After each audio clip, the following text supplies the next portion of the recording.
All right, noon here in the very, very hot state of Florida, and I want to welcome you to our PracticePower Academy webcast number 6. And I'm looking forward for the next 30 to 45 minutes going over a couple things which I think are going to be really, really important for our webcast today. Number one, some PracticePower updates, what we're doing there, my schedule, which is for these meetings that we do on Wednesdays. I do have some things that I think are very unique for this time of year that I want to cover with each and every one of you. So I want to make sure we do a good job on that. And also do have some questions that were submitted. And again, if you want to go ahead and put something on the board, that's fine also. So a couple things about our update real quick on the Academy website. All the game plans are available. There's still some quirks in terms of how they render, but they're there. We've installed a new coaching forum, and that's going to be really cool because that'll be a second place where you can ask questions, where we're going to archive these videos and things like that. And I would suggest you go check it out. I'm actually going to bring it up on the screen here in a little bit for a different reason, just to kind of go over some mid-year reviews that we want to go ahead and do. As far as these webcasts, starting early next week, I go on my typical strategic break.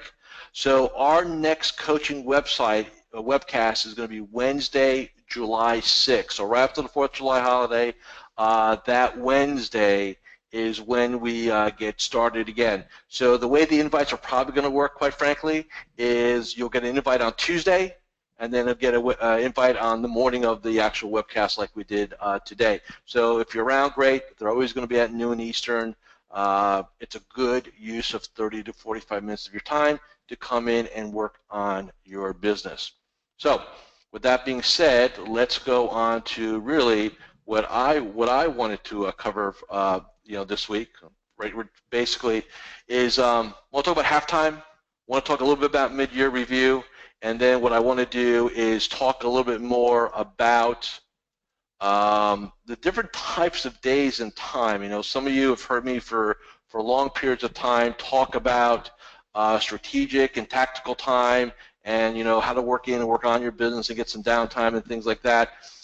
I want to kind of move that around a little bit and introduce a new concept to everybody here called renewal time, which we're going to do in a little bit. But I just want to kind of put that out there. So let's talk about halftime. One of the things that I have done for many years, probably at least a decade, is I've always looked at our industry and what we do as sort of like a sport, if you will, right? And the challenge is when you look at it as a sport and you look at us as athletes, there's really no downtime, right? I mean, you're always cranking, right? You're always moving forward. There's never a period of time where you can sit there and say, unless you go create it. So one of the things I absolutely believe in, especially around this time of year, is somewhere between the end of June and the 4th of July, I've yet to see a year where there's not at least a week, if not 2 weeks, you can cobble together and just get halftime. Take a pause. Don't schedule anything in, I'm not saying you have to go travel and go on vacation with the family or do anything like that, but just get away from your business for a while. I'm starting to have more and more clients basically go on sabbaticals. So so I like the idea of maybe a 1 or 2 week sabbatical. And granted, maybe a little late in the game to do this year, but there's no reason why between now and let's say July 5th, that you can't get a good chunk of time off to just stop and think and say, hey, what do I need to do? How's my year going, right? And what do I need to do to do a better job, right? And just kind of catch your breath. If you go back in time and you look at kind of how the year went, we got off to an interesting start, right? Think about this. We had all these great plans, and then the market. Remember the first 6 weeks of the year, the market mayhem, right? Economic uncertainty, and I think it took a lot of people off their game plans, right? And we were kind of playing catch up throughout the time, and so I think it's a good time to put a stake in the ground and say, okay, what do I need to do? What changes do I need to make? What tweaks do I need to make? all right, going forward. Which then really brings me to my, so that brings me to my next topic in a moment, which is going to be the mid-year review. But here's what I want you to do. I think it's very important to talk about strategic calendars, and the reason why I'm able to carve out this time and do different things is because I schedule out in advance as far as I can, in terms of what I want to accomplish. So I think that's really important. If your brain is wired to, hey, I'll get some downtime when I get caught up, I don't know any advisor who's caught up. And if you're caught up, you know what that means? You have no business, right? So it's almost commonplace that we're always running behind the curve a little bit, okay? So strategy number one, get away from your business for a chunk of time, mid-year. Whatever makes you happy is cool with me, but find a way to do that, okay? Now, I'm going to come over here real quick. I'm going to slide in, hopefully, our next piece. So let me just do this real quick. All right, so what I want to talk about next is mid-year review. So I'm just going to grab PracticePower real quick so you can all see the kind of neat, clean design.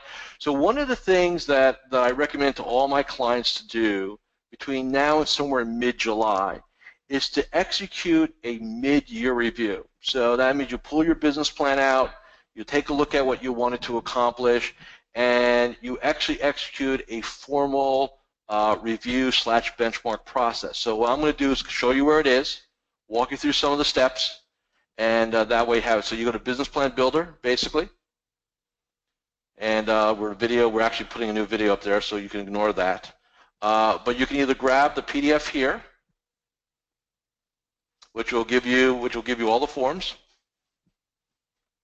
And what I want you to do, and this will take me maybe a couple hours. I recommend you don't do this in your office, by the way, where you can get disrupted. But you can see right here, benchmark period, end date. So this would be like January 1st to June 30th. How did we do? 50,000 foot view. What are you proud of? What did you not do a good job at, right? And then what do you need to do a better job? Now, what most people do is they wait till the year's over and then they do, and by the way, this is my process also for business planning, but what most people do is kind of wait till the end of the year and say, oh, I didn't really do a good job on this. Well, you gave up the whole year. Let's course correct earlier rather than later. So I just want to go over some of these things very briefly so you all get a flavor for it, okay? So number one, business plan. How well, how often did you really look at it? Did you read it? Did you do what you need to do with it, right? Very, very important. Number two, morning ritual. I think a lot of people, this is the first thing to go, and I'll spend a moment on this, is really important. Morning ritual is the glue to success in this industry. I don't care if you're 1 year in the business or 40 years in the business. I'm going to say this no matter what. The morning ritual is the glue to success. When that habit is not at a high level, or it breaks down because you get lazy, you go on vacation, there's a crisis, whatever, and you disappear, what happens is that things start to break down. Now, the reality is things don't break down like that and like, oh my God, where did my production go? But what happens is that you start building momentum. So you're going to coast for a while. The revenue will still be there, the pipeline will still be there, all that, but you don't. One day you'll wake up and you'll realize that, hey, things are not where they need to be. So the first thing you want to do is really make sure your morning ritual is dialed in. All right, that's 1A. Next, mindset belief system. So again, are you positive? Are you abundant? Are you negative? Are you scarce? Really the four things I look at, right? And when I say positive, I don't mean delusionally positive, right? Like everything's hunky-dory. I mean, let's be a realist here. But that you can believe you can overcome obstacles, that you believe you can get things done the way you need to get things done, and that you believe that there's plenty of opportunity out there. And I want to draw very close attention to this piece here because of the following reason. Look, we all are aware about Department of Labor and what it might mean, although the jury's way, way, way, way out on what it might mean, quite frankly. But I've talked to people in this industry who are like in freak-out mode. Like, oh my God, the government's going to try to shut us down, and we're not going to be able to do business, and all this other garbage, quite frankly. And that's just not the language of being in an abundant state. I believe, and I've been absolutely consistent with this. I believe that it's actually going to be a great time to be in this business over the next 5 years, because of the fact that things will have to change. A lot of advisors are not going to want to.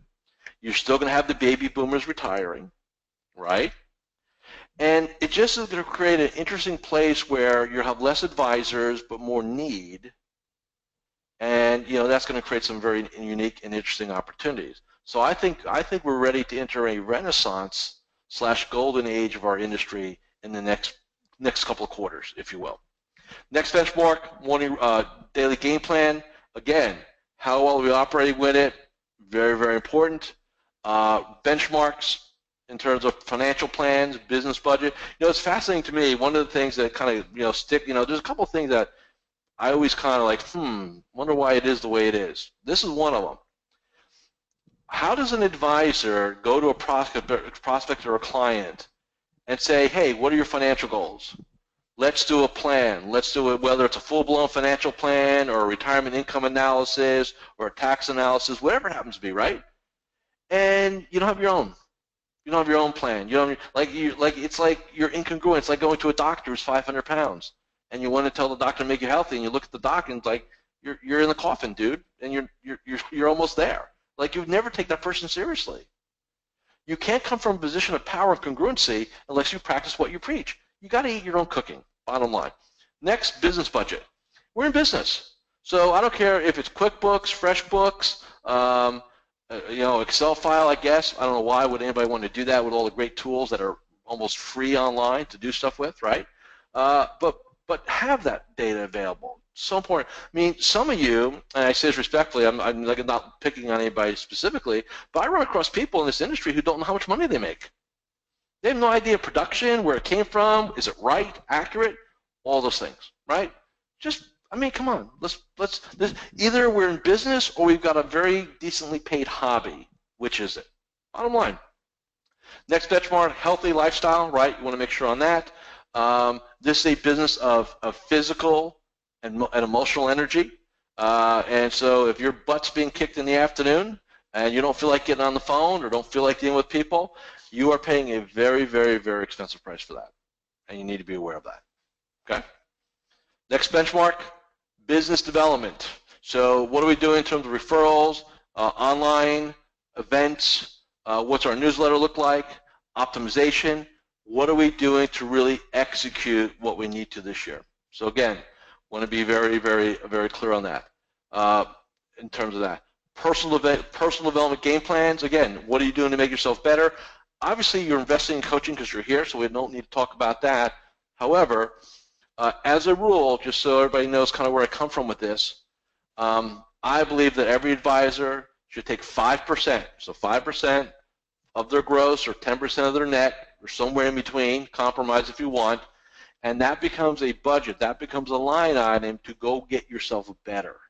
So whether that means you need a personal trainer, whether that means you need a coach, a marketing consultant, a personal shopper for clothes, whatever you need to do to make yourself better, you want to reinvest back in you because you are the core product, period.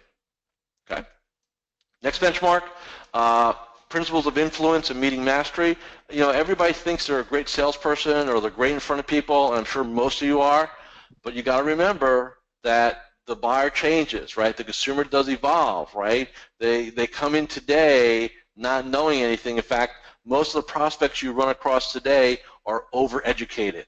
I didn't say correctly educated, I said overeducated, and they think they know more when they're confused, right? And that requires a different take, a different way of looking at it from that perspective, okay? Then we get into core story, statement of preeminence. I don't spend a lot of time because that probably should be a whole nother subject matter, quite frankly, from that perspective. But I'll ask you the question, and I want you to answer it in your own head. Why should I, if I'm a prospect, why should I hire you? Why should I give you my money? Why should I go through a planning process with you? Why should I trust you? And if you don't have a sharp, well-thought answer in your own head, I'm not saying you have to articulate it back yet, but how do you answer the question to yourself? Or you're like, oh man, that's a good question. How do I do that, right? You're never going to answer congruently. You're going to stumble, fumble. It's not going to sound good. It's going to sound like you're hiding something, and it's not going to make that buyer, that prospect feel great about retaining you. All right, so just keep that in mind. You need to really be clear on that. And one of the other elements, which are probably going to change for business planning this year, is not just your core story staying preeminence, like why should somebody hire you, but here's the other follow-up question.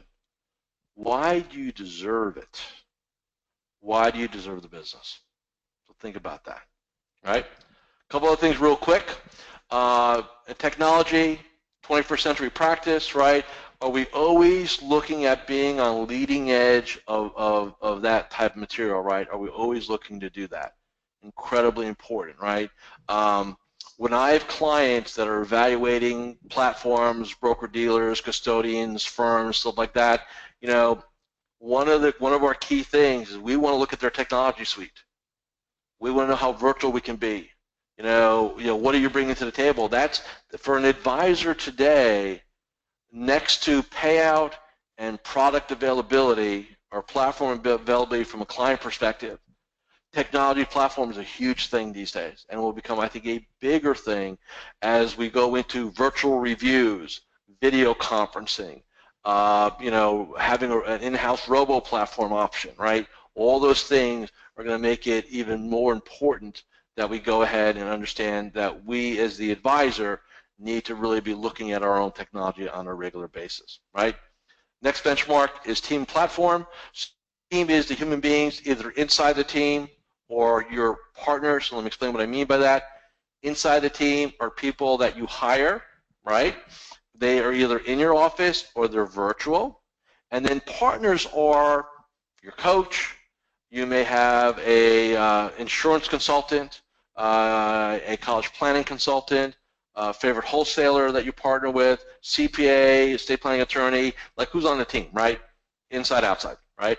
Do you have the right people? Are you surrounding yourself with the right people from that perspective? And then obviously, same thing about platform, are you at the right firm doing things like that? Last benchmark, and then I'll show you something else real quick, and then we'll do some question here. Again, sustainable business. If you're really running hard, I just literally got retained by it's funny, an old new client. A client I worked with literally almost 18 years ago. He's back. The reason why he came back was he wanted to help him get his business. It's already a very successful practice, by the way. He wanted to get it ready to sell. And I've been talking to Neil now for a little bit of time here. And what's been interesting is, I kind of made the case why he doesn't want to sell his business.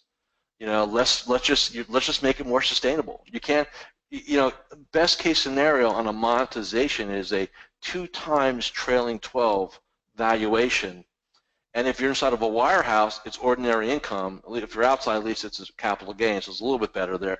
But it's still only a 2x valuation. I would much rather work with somebody to figure out how to free them of most of their responsibility while retaining most of their equity until they absolutely need to do something.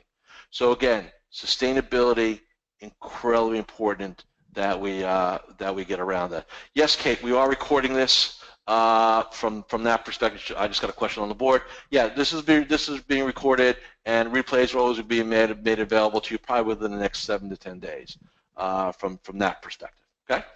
Now, so that's one way to do it. The second way you can do it, which is totally cool with me, I'm going to flip over here real quick, is you go to Planning Center, and you can do it virtually. So if you don't want to go grab the PDF, you'll see here everything that I've walked over on the PDF is here online. And what's really cool is these little clicks here. They're basically little audio files which will walk you through what we're looking to accomplish. And then at the end of it, you go through the whole process, answer all the benchmarks, right? And then at the end, you can click Save. We archive it for you. You can print it out or PDF if you choose to. It's a really cool thing to do. And again, you can do as many of these as you want in terms of picking dates and things like that. Totally up to you. we recommend you do at least twice a year from that perspective. So as part of your business planning prep, and then obviously at mid-year, it's a great time to kind of come back in here and just kind of get a checkup on yourself and find out how you're doing on things. Okay, so just a little FYI on that. I'm going to go ahead and grab now my content again. Let's get back to our topics for today. All right. So a couple things that we want to cover. So again, talk about the mid-year review. Let's talk about tactical, strategic, and renewal time. So this is a confession to everybody. For years, as part of iAdvisor, which is close to almost 10 years old now, I don't know where the time went, I've worked under the premise of there's two times an advisor has. There's tactical time and strategic time.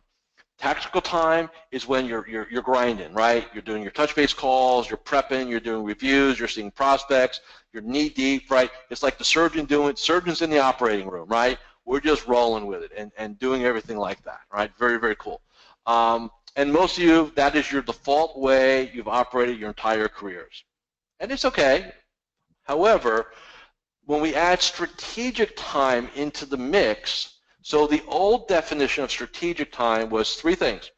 Working on yourself, so that could be education, going to conferences, hanging out with your mastermind group, things like that, so things that would improve you, right? Working on the business, so that would be where putting together a business plan. Right now, this little 30 to 45-minute window here is strategic time, right? Working on things from that perspective.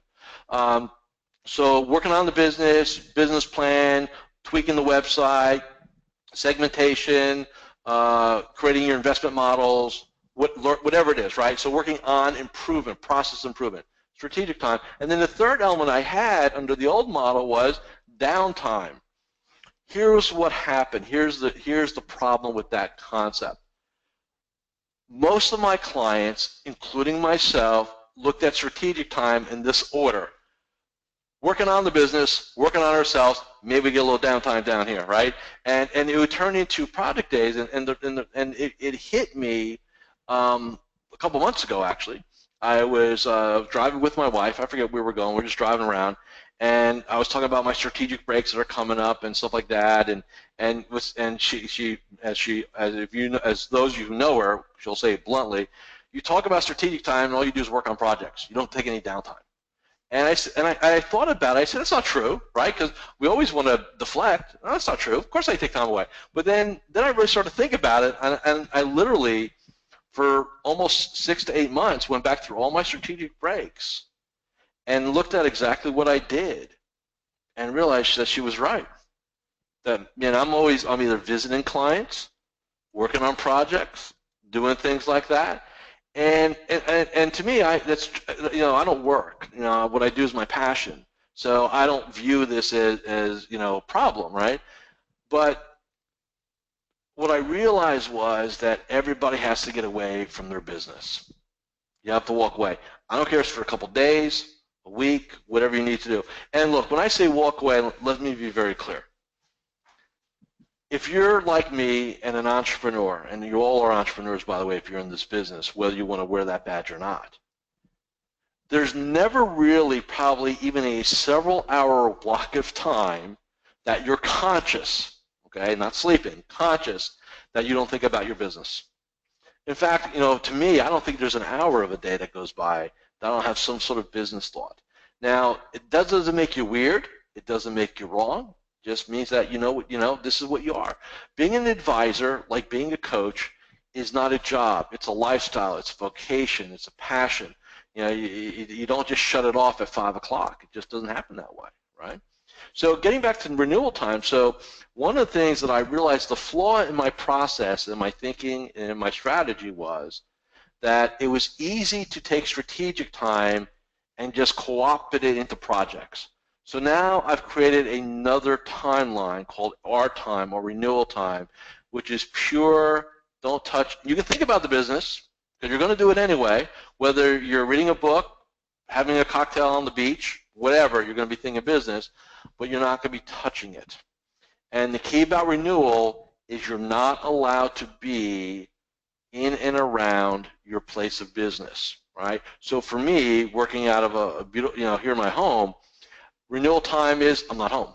I'm going to be traveling somewhere. Last month I spent, which I haven't done in, my God, a decade. I actually met some of my friends I have not seen in a long, long time and played 5 days of golf and was just a regular guy. Thought about business, but didn't touch business, right? You need to find renewal days. You need to find days in your calendar. And what I'm going to do on one of the ones in July, most likely, I'm going to pull up my strategic calendar. I'm going to walk everybody through it, how I organize and how some of my clients organize. I think that'll be very, very helpful. So in terms of ratios, kind of somebody think, well, what's the ratio between tactical, strategic, and renewal? It's going to be different for different people, but here's what I would say working backwards. I think you need a long weekend of renewal time every month. So whether it's at the end of the month or like a holiday, a great example, okay? Mid-year break, 4th of July, I think it's on a Monday this year. The Friday's a dead day. A couple days prior to that's dead. 4th of July week could be dead, right? So there's no reason why you couldn't take a couple of renewal days in there at minimum, right? In most months, grab a Monday or Friday at the end of the month and just exhale. You don't have to go. So you don't have to go anywhere. Just don't come in the office, right? Be out. So I think at minimum that's the way it looks on a monthly basis. If I had to really write it out on a whiteboard, I would say, okay, monthly, couple days, makes sense. Try to coordinate them when you have holidays, right? So it kind of flows well. I think once a quarter, several days. I think at the mid-year break, a week, if not 10 days. I think at the end of the year, between Christmas and New Year's, yeah, why not? Pure R time, right? And that's what we're going to call from now on, R time. And then your tactical days, four days a week, make Friday strategic, grab a couple strategic days at the end of every month to kind of work on projects. There's a flow to things. And like I said, I'm going to lay out my a calendar probably next month as one of the things we do here. All right, so again, this is what I want to talk about. Grabbing some halftime, day time. I want to walk you through a mid-year review, and I just want to update you on some of the 3 different windows of time. Now, when you register to come and join this webcast, you have the availability to ask questions, to post questions, and I do my best to take advantage of them.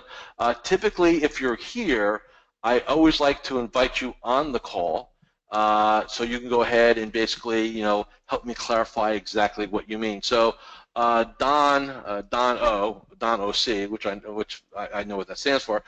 Do you know what workshop topics currently have the best rate of return for the financial services field? So rate of return is a little bit interesting because it can mean different things. Let me see if he's here. And I think I just saw him on the board. So we're going to try this. Sometimes this works really well. Sometimes it doesn't. So we're going to try. Don, can you hear me? Can we hear you? Yes, I can, Joe. All right, Don. Hey, how's it? I think Connecticut, right? How's everything up in Connecticut? Yes, Connecticut. It's fine here. Going to be getting hot in a few days, but it's fine. Yeah, well, I live in Florida. No sympathies here. So tell me a little bit about your question that you want to ask. Well, in terms of, I was thinking of workshop topics. You can run workshops to get people in for appointments on topics like Social Security. Yeah. You could do general planning workshops, retirement planning. I was wondering if, in talking with your clients, you had some sense of which types of topics, were most effective in terms of getting people into the office. We're talking about general public, right? Prospects, not public. Okay. In the senior market, by far, Social Security workshops. I mean, I've got several clients that run them.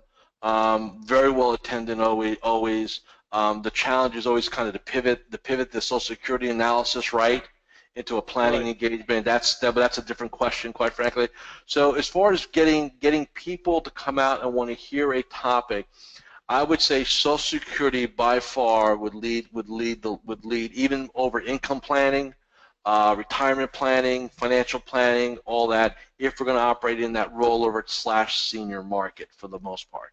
I just see that. I mean, I don't think there's even a close second, quite frankly. The only other thing, but again, it's about a pivot, right, is identity theft. To go ahead and have somebody come in to talk about identity theft, cyber crime. I mean, that's big in the news. That's on everybody's radar, stuff like that.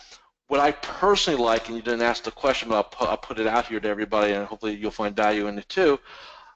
I have more and more clients that are moving away from what I call a pure public workshop and going to more of a hybrid type environment. And let me explain what a hybrid type environment means.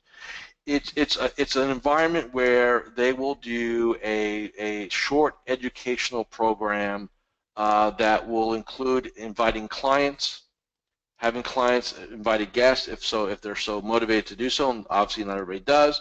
But then, Don, what we'll do is we'll source maybe a 500 to 1,000 person list, right, of qualified people, and then we'll extend an invitation to them to come as our guest. What's really interesting about this, so you want to talk about best rate of returns. I'm going to give you the financial rate of return now. When you do a hybrid event, here's the dynamic that happens, which is very powerful. You'll have most likely clients. You'll have the biggest ratio of clients in the room. Some of your clients may bring guests. Most won't bring a guest, but a few will, which is great. But then let's say you've got maybe 5 or 10 people that come from a cold list, right, that you invite. Well, here's what happens, which is really cool. Number one, they think they're coming to one of these workshops, right? And when they realize that there are a lot of your clients in the room, it changes their perception of what they're there for, right? Number two, the one thing in our industry that we're never able to do to use endorsements and social proof. You can't use testimonials, you can't put them on your website, just can't have it. However, when I have a round table and I've got 2 prospects and 6 clients at that table, what are they going to talk about? You, the advisor. Your clients, I don't say this, Don, I mean, this is for everybody. Your clients will do a damn better job at selling you than you'll ever do selling yourself. They just will. They'll endorse you and things like that. As far as rate of return on dollar investment, that is by far the best ROI that I'm aware of are these hybrid events. And they can be small. One of my clients here in Florida, he hosts his event at the local Chamber of Commerce. They have a community room. I think it cost him $25 or $35 to rent it. He does a box lunch at Panera, $12 I think was the last time I talked to him. Same scenario, client guest lists, right? Whether he's got his own personal prospect list from doing workshops, or we get a different list that we source. I mean, it's one of the best things I can tell you to do, quite frankly, for your business, for anybody on this webcast to do. Is to really create a hybrid event. So even if you're doing public workshops, I would intersperse these client hybrid events in there because, again, you can invite all your clients, guests, but then all the people that have attended your workshops but have not yet come in to see you, or they have come in to see you but you couldn't convert them, well, now you have something to invite them to, and that's really, really cool. Okay, so I'm going to give you 2 answers on ratios, Social Security workshops. On in actual cash investment, P&L, hybrid events. Okay. Okay. Thanks. And so as far as hybrid events, real quick, you can do Social Security, Medicare, identity theft, financial income planning for retirement, financial planning. You could bring a CPA to talk about taxes. You could bring an estate planning attorney to talk about estate planning, wills, trusts, things like that. So you can rotate topics. So you're always attracting a little bit of a different demographic. Okay. Okay, appreciate it. Thanks, Joe. No, cool. Thanks for being here. Appreciate that. Right. All right, let's go on to the next person, which is going to be Dennis. What should I look for in a CRM system? What do you think of Zoho? If you can comment, thank you. Let me see if I can grab him if he's here. If not, no big deal. There he is. We'll see if this works. Dennis, can you hear us? Can we hear you? I can hear you. Can you hear me? Yeah, we're good, man. So good. So and I know you and I have had a conversation not too long ago. So I'm gonna give you my pat answer. So first of all, one that you're gonna use, right? So I'm gonna sound basic. One that you're gonna use, one that's online, and one that plays well with others. So let me explain what I mean. So one that's a lot of guys, and I say that without being gender here. A lot of guys will look like it's Salesforce or something that's very complex, right? And because it's this bright, shiny, look at all the cool things it can do. but it's so challenging to implement that you don't do it, right? So then we're back to square one, all right? I do So that too. yeah, so Zoho's great. I think Zoho would be interesting, especially if you're using Google Docs and going to be totally online with Google Apps and things like that. Zoho plays really well together. We've tested it here. We almost went to it, quite frankly. For me, I just found a better platform. The most common ones that I'll see, quite frankly, are going to be Redtail for advisors. You always want to be web-based, so I think Redtail has got some really cool things from that perspective. Zoho's online too, so that could work for you also. There's Big Contacts, Sales Nexus. There's a couple that I think are good also that can work in this industry also. But again, I think you want one that you'll use, one that's online, right? And then ideally one that would integrate with your other platforms, right? Like email and calendar and stuff like that. And I know Zoho plays well. Like I said, with Google Apps, Zoho plays really well with all of those when we look at that. So, yeah, that's the way I look at it. So whatever you use, simple is better, quite frankly. I mean, I know a little bit about your business. I think even maybe Redtail may be a little overkill for you, but I'd say kick it around anyway, right, from that perspective. But Zoho would be a good choice for you. Sales Nexus would be a good choice for you. Big Contacts would be a good choice for you. Any would use would be a good choice for you. And they would be, and like Zoho would be good with mailers later on and things like that. Yeah, if you want to go like with Google Apps, right, and do like and keep everything online, it's a real nice integration. So yeah, that could work for you, and it's got a really good price point too, if I remember accurately on that too. Yeah, seemed good. Okay, thank you. Yeah, like I said, anything you use, man, I'm on board with. Okay, from that perspective. All right, Thanks. good. All right, no, thanks for being here. And let's see if we can go ahead and grab Kate if she's here or not. So I'm looking right now, see if she's around. Yeah, she is. Very good. So Kate, can you hear me? Can we hear you? It's perfect, Joe. Yeah. So Kate, I know Kate's one of my clients. I know she's in Scottsdale. So Don, we're not going to give you any sympathy about it being hot in Connecticut. Sorry, we're just not going to do that. All right. So run me through 118 this weekend. 118. There you go. So roll me through the question. So how do we fit it all in? Rejuvenate, be strategic, be tactical, fit, and profitable. So elaborate a little bit more on that, please.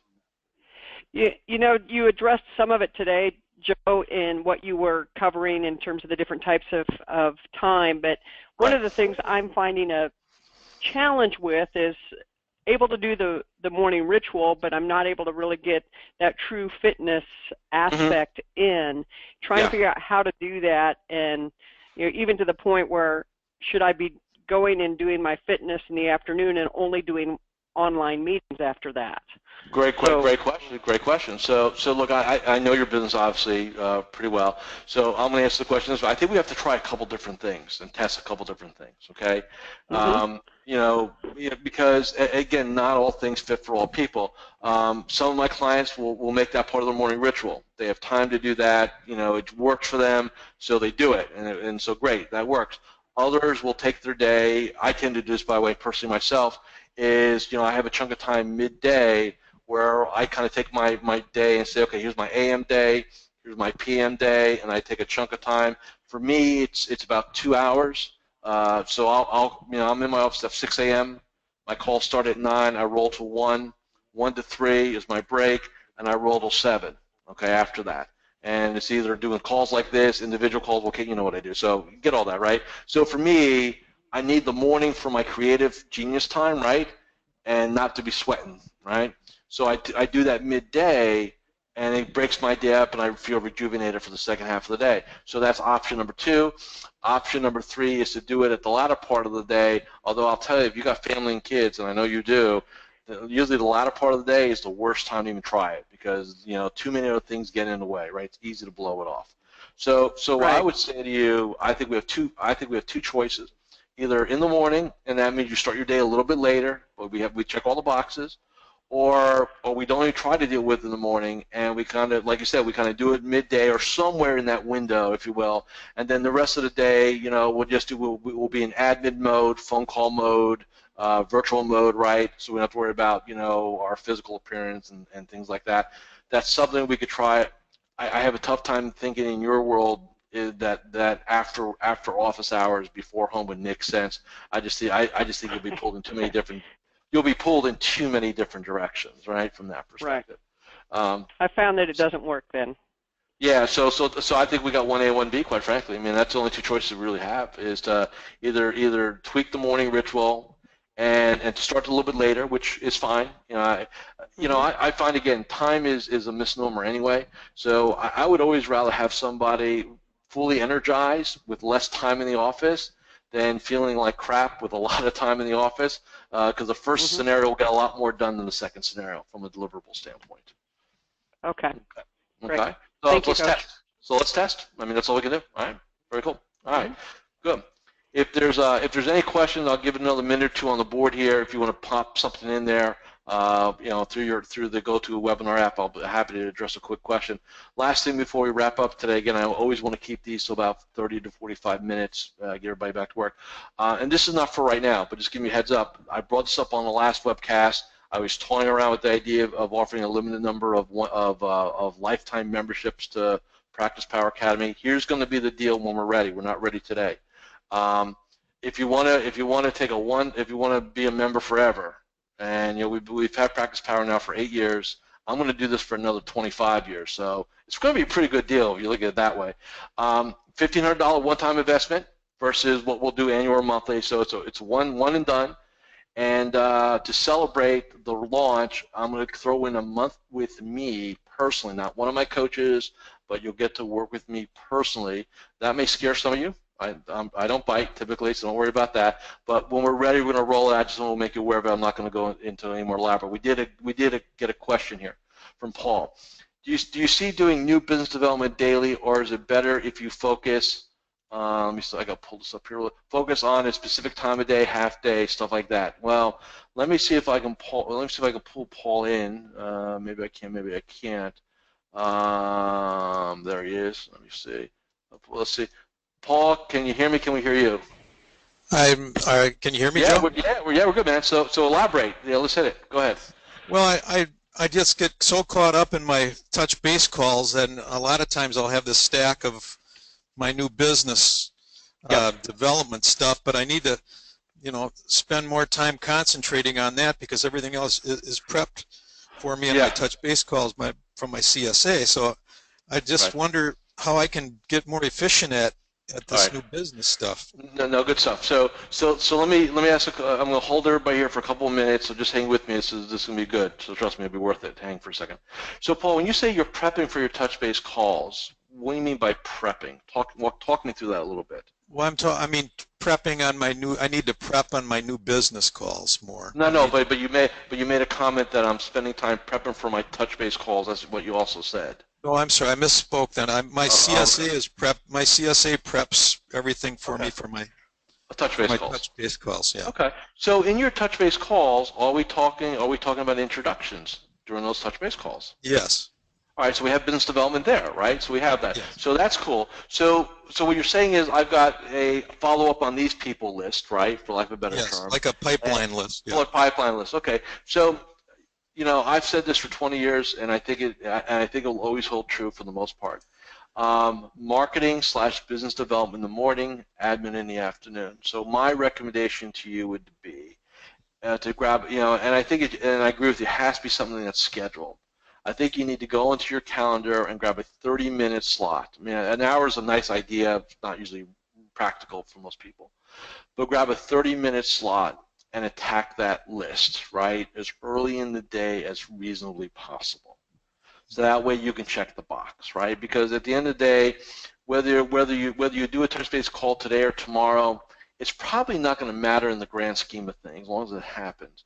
You kind of don't follow up on a prospect timely. We break momentum down. They kind of lose a little interest, right? We've got to push it.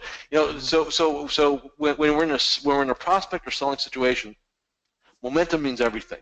Right? Things lay, momentum gets squandered. It takes so much more energy to get them back re-engaged, right? Yeah. That let's not do it, right?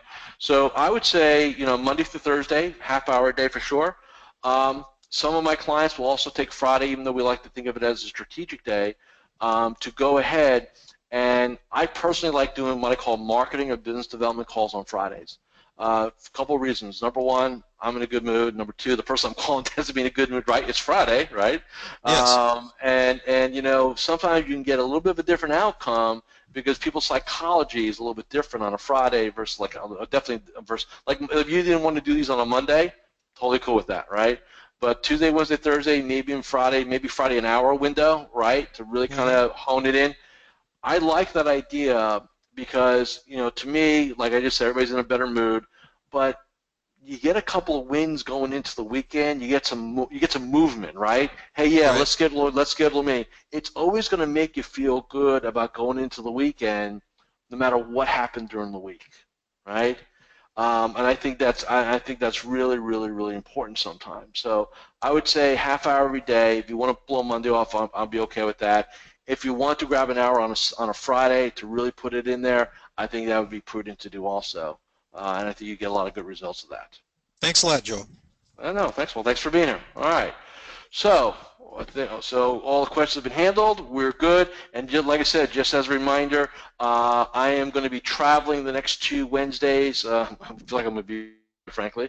And so we are back. Our next webcast will be the Wednesday right after July 4th, which I do believe is the 6th. So invitations will go out on Tuesday, the day before, and the day in the morning of. So just be aware of that. Please go ahead and execute a mid-year review, grab some time, figure out your businesses. I appreciate you all being here. Time's money. I get that. Get back to work. Be excellent, and I'll see you in a couple of weeks. And we're done.